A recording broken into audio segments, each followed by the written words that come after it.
Sri Lanka's World Heritage Site, Sigiriya and many other historical places attract hundreds of thousands of visitors from the world over.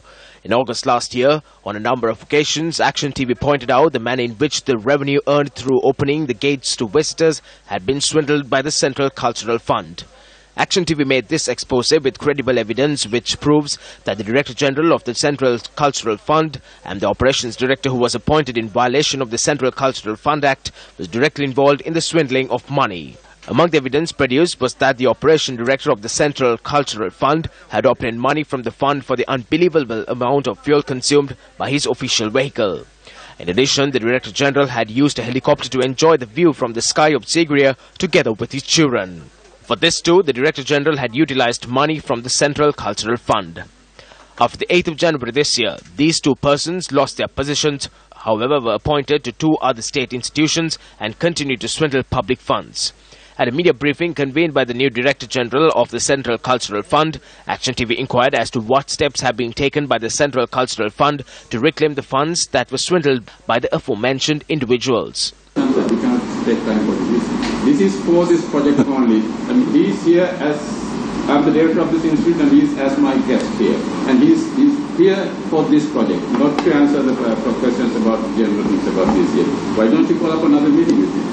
The director in charge of the Sigiriya project of the Central Cultural Fund, who acted in this manner at the press briefing, snubbing away the right to information on a previous occasion, too acted in a similar manner to protect the former Director General of the fund. This too was at a press briefing organized to respond to claims made by Action TV.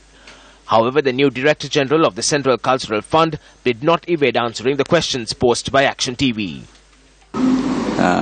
It's been a very short time since I've been appointed as the Director General, so what I have to do is rectify the mistakes of the past and move this institution forward.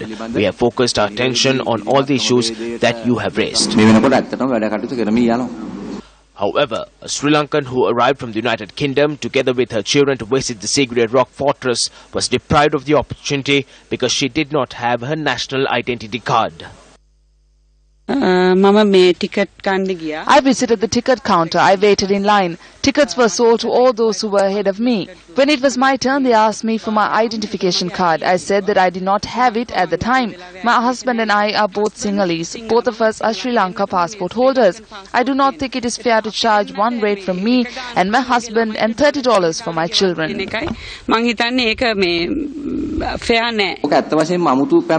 That is not an extraordinary issue. We come across a number of issues like that. Such persons have contacted me as well. There will be issues when persons who reside overseas for a long period of time. We have formulated a proper system to address this. What are the parameters that the Central Cultural Fund uses at the Sigiriya Rock Fortress to prove the nationalities of the visitors? Shouldn't these parameters be made public? Secretary to the Prime Minister, this is over to you.